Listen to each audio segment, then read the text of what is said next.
Hi.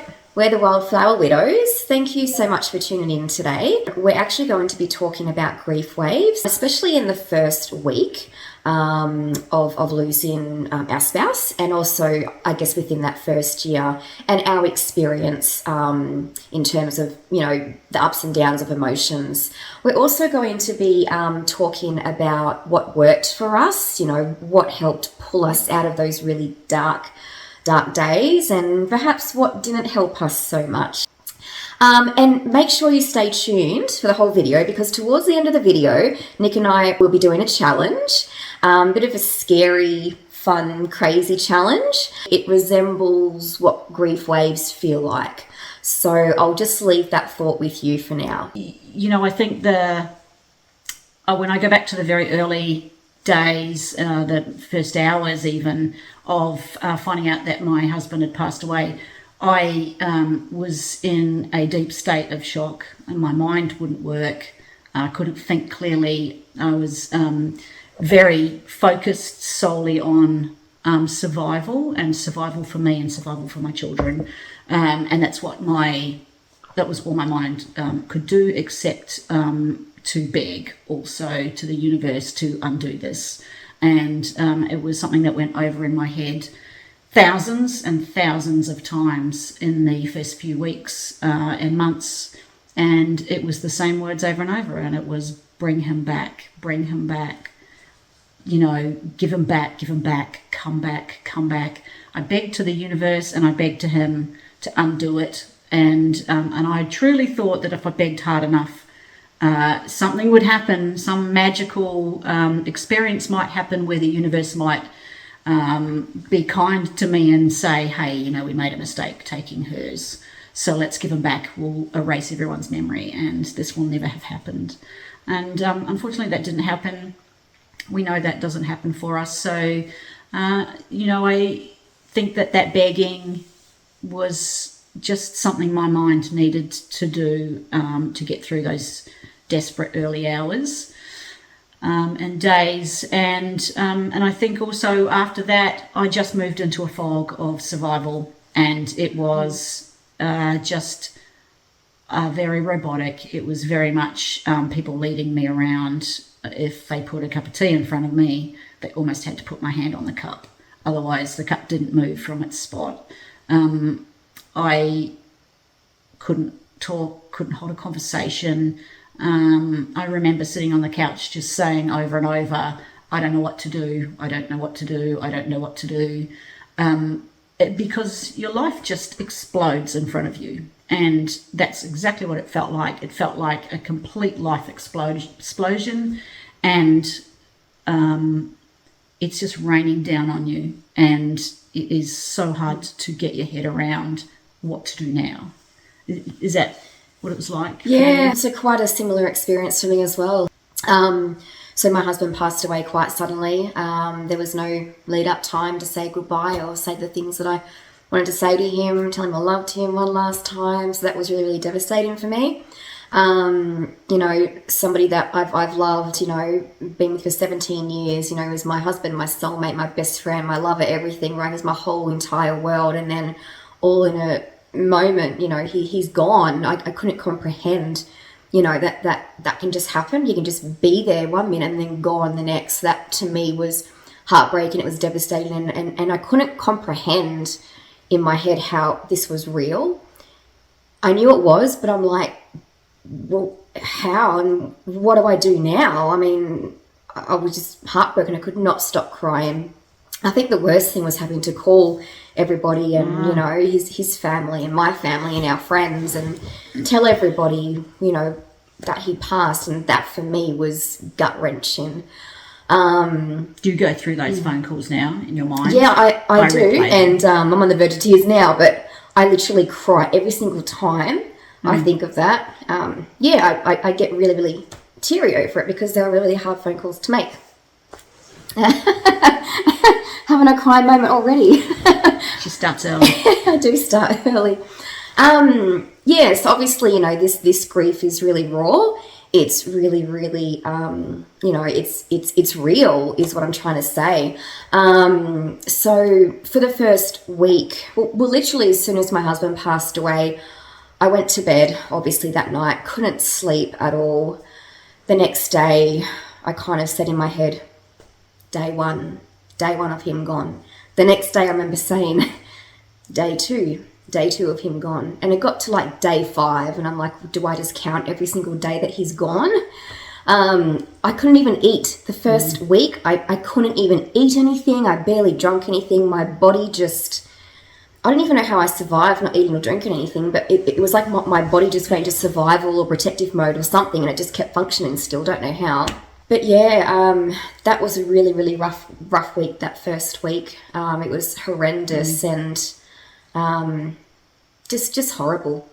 I know what you're saying about your body. You don't know how your body actually survives it physically because, those yogurt sachets that kids take in the lunch boxes and squeeze into their mouths. That was almost all I ate for, I think, nearly 2 weeks. In between some really small meals, I lost about 8 kilos in, I think, about 7 or 8 days. And after, I think, maybe the first 2 or 3 weeks, I was 11 kilos down. And it just, you don't know where it goes. But then you also don't know how you're still standing up because you've got no food in your system. I do think it was just that my mind, what I was putting in the way of yogurt pouches, was just being churned up because my mind just went continuously. Even though I couldn't think properly and couldn't think straight, my mind just churned continuously. And my son summed it up. He said his mind felt like a NutriBullet. And that's exactly what it felt like. And that went on for such a long time. It was a few months where my mind was just churning continuously. I had so many thoughts. How am I going to do this? How am I going to do that? How will I survive? What will we do? What do I do here? What do I do there? And I think that's where you're just churning all that weight off. It is stress. And do you know what's actually quite weird is that whilst I was not eating, weirdly I thought to myself, well, if my husband can't eat, I'm not going to eat. And it was almost like an internal protest. I mean, I had no appetite anyway, but it was almost like an internal protest that, no, if he can't eat, then I'm not going to eat either. And even though obviously his body had, was no longer, of course he couldn't eat. But in my mind, in my irrational mind, it was like, well, if he can't eat, then I can't eat either. Strange things. So, yeah, really, really weird, but tough times, yeah. You know, when you talk about the phone calls, do you know what I did that very first night? My husband died. I found out that he'd passed around 7 o'clock at night.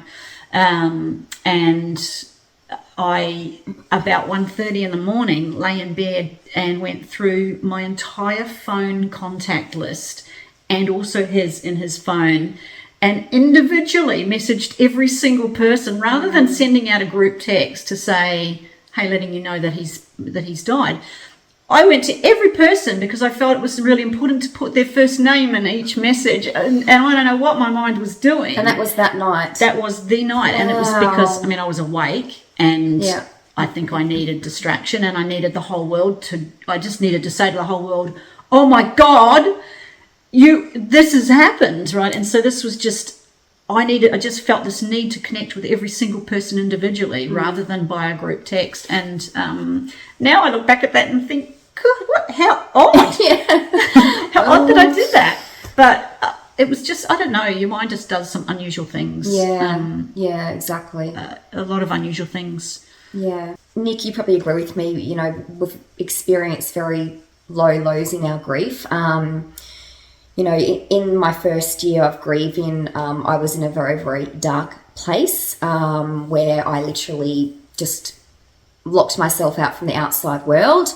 I felt personally for me that I had to deal with these emotions and be in that big dark hole myself to actually work through them. And it was almost like I felt closer to my husband by feeling these feelings and grieving and being depressed. And, I don't know, it was like I felt closer to him for being in this state. But it was horrible. Like I would be in this grief, big, deep, dark hole and be down there for so long. And then I would slowly crawl my way out, and I'd be like, oh, I kind of feel half human again. Okay, we're doing all right. I might, go to Woolworths and get some groceries. And then next minute, I'm down there again. I'm down that really, really dark, deep grief hole, and it just lasts for weeks. And it's horrendous. And, the grief waves really are up and down. Yeah, they are. It's crazy. And, we could sit here now, like, we're smiling and, we laugh and, if you didn't know what was behind the scenes, we would look unaffected a lot of the time, I think. But, when I'm personally with other people, when I'm, if I'm sitting here with Mel and we're chatting, I feel very balanced and fine. When I'm with my friends, when I'm with my neighbours, when I'm with my family, I feel distracted and I can laugh and life feels more normal. When I go behind closed doors or I'm by myself, I am a wreck again, and I am still grieving. And sometimes, like Mel says, it's a very deep grief, and it can be very dark. But for me personally, and it's not everyone's experience, Mel needed that time alone. I feel I survived my first year by being around people, and I'm very lucky to live on a street with a lot of active people who popped in a lot, would constantly come and grab me and take me for coffees, would bring meals up. I've had a lot of support from my family. I have got kids that are around me, and although they are teenagers, so they have their own distractions, having activity around me has been what has kept me distracted and able to keep moving forward. I sometimes feel that having buried myself a little bit by being surrounded by people all the time, I sometimes worry a little bit that I'm prolonging a lot of the grief, and it's sitting there behind the closed doors waiting for me. But I sometimes also feel just keep going the way you're going, and the longer I get down the track, maybe the easier that will be. And I certainly haven't hid from my grief in any way. I've really, really deeply grieved. And I do feel like I have hit it head on. Yeah. And, it just goes to show that we both had different approaches in the first year. I mean, Nick's way of coping was, to be a little social butterfly, and, that worked really well for her. And, me, I just wanted to go crawl in my deep dark hole, and that works for me, right? But I mean, everybody's grief journey is very, very different. That there's no right or wrong way to do it. I mean, what works for us might not work for you, so you've just got to do what feels right for you in that moment and just go with it. I think that's really, really important to get that message out. And can I say, when Mel and I met, we met at a widow support group, and it was a lunch, and you were around... I was around 7 months-ish. 7 months? Yeah. And I remember sitting at that lunch and meeting Mel, and she said, this is one of the first times I've really actively left my house to go to something social. That was a huge thing for her. She looked like a frightened little mouse. And I have genuinely watched her just stepping back into life in the last few months, and it just shows that time that she had on her own is what she needed. And she started to come out when she was ready. And that's not to say she hasn't crept back in to her cave at times. Definitely have. When there's been anniversaries and important dates have come up, she retreated again. And but every time I see her, she's just further and further out of that cave, and now at this point of let's embrace life, let's find a way to be happy. That's how you look. Oh, thanks, Nick. I didn't realise that I was moving that fast forward, but thank you. Look at you go. Yeah, it hasn't been easy, let me tell you. But it hasn't been. Yeah. We both, I think it's safe to say we both smashed some wine in our first year. Yeah. It's not something I'm proud of. But thinking back, it's like, gosh, I drank a lot. There was a time at 4 a.m. that we did some cartwheels in Mel's yeah. house. She had no furniture in the lounge at that particular time, so we used that space wisely. After copious amounts of wine, of course. So, there have been some times. I definitely ramped it up for quite a few months there, and I've pulled that right back in. It made things worse for me.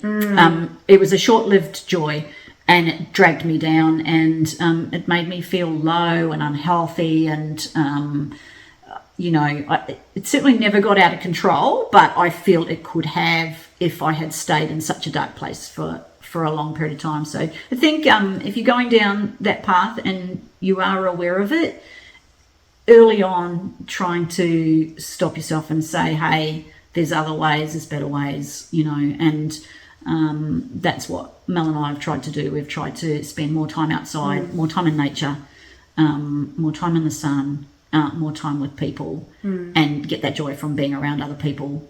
It would just be way too easy to sit behind closed doors and find an easy fix. For me, being behind closed doors and, sort of having alcohol or having wine, I think for me, my approach was, well, I need to numb the pain that I'm in because I'm just in so much pain. I need to numb this. So that's when, I started drinking wine and a lot of it. But then the more you drink, right, the more intoxicated you become. And then you actually get more emotional and you're worse off. You're actually like having massive meltdowns, like drunken meltdowns, and it gets really messy. And then you wake up the next day feeling like rubbish. So, look, it's probably a phase that maybe some people need to go through, but I hope that if you're in that stage of sort of reaching for the bottle, that you can sort of come out through the good side of that, because like Nic said before, that there's so many great things that you can do to help pull you out of that. Yeah. I have stayed really committed to going to therapy and having someone to talk to openly about my grief. And it's almost a little pressure cooker release valve for me when I go, that the grief builds up, the life challenge builds up. I start to get overwhelmed with things that I don't need to be thinking about right now. I can transport myself 5 years ahead and go, oh my God, like, how am I going to do this? And what will become of me? And who will look after me when I'm sick? And, what will my life look like? And, what should I do with this? When I go to therapy, I have someone that's able just to like pull me back and say, let's just look at what's in front of us. And there's no need to keep going that far forward because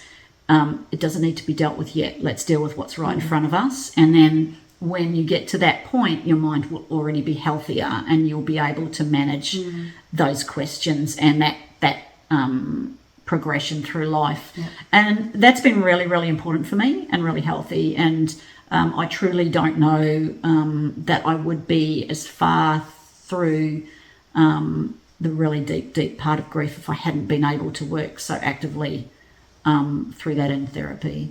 I agree with you completely.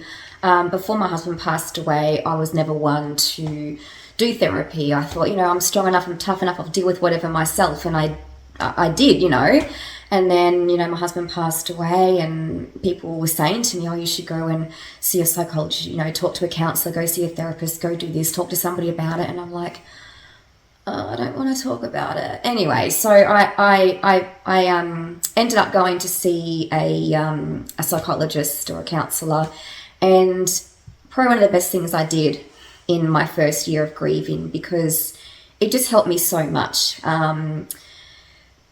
The very first session all I did for the whole hour was like literally cry. Oh, yeah. I was trying to talk and the tears just kept coming. I had snot hanging out my nose. It was just like liquid coming out everywhere. It was not great, but it had to happen. It was like this big release, right? Yeah. And, I think it was the first probably plus sessions that I kept crying. Eventually I'm like, I'm not crying that much anymore. Yeah, that's right. But there was just so much to talk about, and it helped me greatly. It got things off my chest. It gave me clarity. Other things that have helped me apart from therapy is yoga. Yoga has helped me tremendously. I sort of did yoga on and off over the years, but never really committed to it. And so 3 months after my husband passed away, I found a studio local to me. And again, it was probably one of the best things I ever did. It just helped balance me out, you know, mind, body and spirit. I felt more connected to my husband. And also getting creative. So I do a bit of art on the side. So, you know, painting or drawing or whatever, you know, they say that when you're creating, you're sort of in a meditative space. And that can be very, very, very healing. And it's a way of expressing your emotions as well. And just one more thing that I found really beneficial is, you know, when I did get out the house, and I've got 2 beautiful dogs and they're Kelpies, so they're very, very active dogs, and I live near the beach, so going down to the ocean, going down to the beach was very, very therapeutic for Absolutely. me. So healing for the soul, you know, whether you take a walk or just go and plonk yourself on the sand and have a good cry. So healing, the ocean. So, you know, if you don't live near an ocean, you know, a beautiful park or gardens or, you know, somewhere that you find peace. You've got to find a place that you find peace. I think that really, really helps. That's true. And, you know, we are fortunate in where we live, having the ocean nearby. When I would be taking my son to school in the morning, his school is quite close to the beach, so I would then go get a coffee and I would sit in the sand dunes and just stare at the water while I had my coffee, and it became a daily ritual. And it just settled my mind. I still have to keep coming back to the how good it felt to find connection with other widows. It really saved me. And like I can't say that enough. If you haven't yet found another widow to connect with, I would really strongly recommend you get online, look in your local community, see what's around you, and try to find some local widows. The importance of having someone that truly, truly deeply understands what this is like and the gravity of the pain that you're experiencing will make you feel less alone. And having someone to bounce off, having someone to talk to when you're in your darkest places, and knowing that they've been in those places too, it's just so important. And it's been a real game changer for me. I think Mel would agree, too, and I think that the girls that we've connected with over the last year would also agree. So, look, I know there are plenty of places out there. If you can't find something locally, just stay online, keep searching, and I hope that we can bring that to you too, that you feel you can find some connection in what we're saying. And we're trying not to be too depressing on here, because we also want this to be an uplifting place for you to come and feel that you're understood. But this is a serious and sad thing we're talking about. I don't know what else can be sadder than losing someone forever. And it can't always be uplifting. So yes, it's a sad thing to talk about, but we are determined to take you along with us and find ways out of this dark hole, and find ways to laugh and find ways to feel happy. And each step that we all take towards that is the beginning of our future and our stepping back into life. Yeah.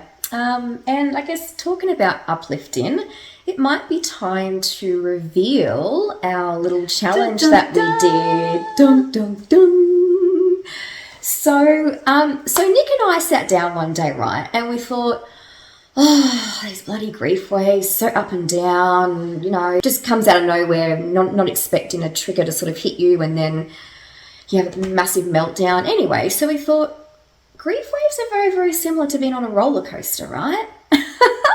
So we thought, why don't we go on a few roller coasters? No, we didn't. Mel thought that. So inside, Nick's I a scaredy actually cat. died inside myself when she said, let's go on a scary roller coaster. I'm like, come on, Nic, you can do it. Come on, do it for our channel, do it for our watchers. You can do it. Come on. And here I am. I've been here for you. Don't forget this. Yep. So we'd love to share this video with you. It is quite hilarious because we have actually filmed ourselves being on a couple of roller coasters, plus a slingshot. Now that was next level. When we were on the roller coasters, I thought I'd reached my peak of terror, but I apparently hadn't. And that night, on the way home from dinner, what do we discover? Something even scarier. So, slingshot. Yes. If you want to feel alive, do it. That's do it. Highly recommend it. Can I just say as well, the first roller coaster that Nic and I went on, Nic had her eyes shut the whole time. Yep. That's how you've gone through your first year. Good luck if you decide to try this challenge. It made us laugh and it brought some serious terror. Yeah. My God, we felt great afterwards. Yeah. We were on high adrenaline. Yeah. The screaming on the roller coaster. Yes. Oh my God. Soul gut wrenching screaming. Honestly, it was so good to release it. Just like, it was, how good did it feel to scream? It felt great. And this was something that we talked about. We've talked about at length and talked about with other widows, how the desperation to scream when you feel so much pain and not knowing how to get all this emotion out. And this was part of where the roller coaster came in, is we talked at length about we have so much emotion going on inside us that it almost feels like it is squeezing your chest. It was like, how do we get this out? And so screaming was what we came up with. Does screaming help you get this emotion out? And, look, we've tried a few screaming things. You're going to see these over time. The roller coaster was our first, and it was let's get on something that makes us scream, blood-curdling screams, and see if we feel lighter. And 100%. I mean, I felt so much lighter. I felt I could breathe easier. I felt like my screams came from my soul. It was great. It was a great experience. It was terrifying, but it released something for us. Yep. I can almost say it felt like a turning point for me. I felt like all that screaming and a few other things that we did at that time, which we'll show you at a later date, were really, really good for me. So I hope you enjoy.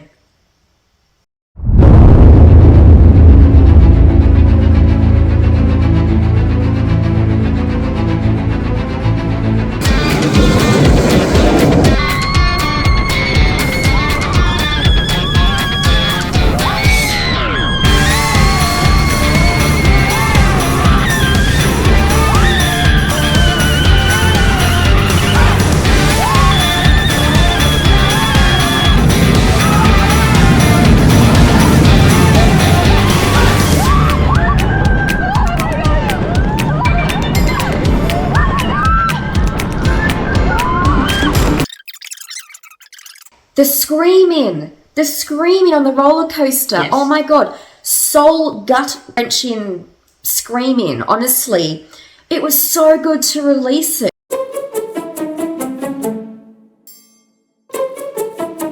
Mel, what are you doing to me?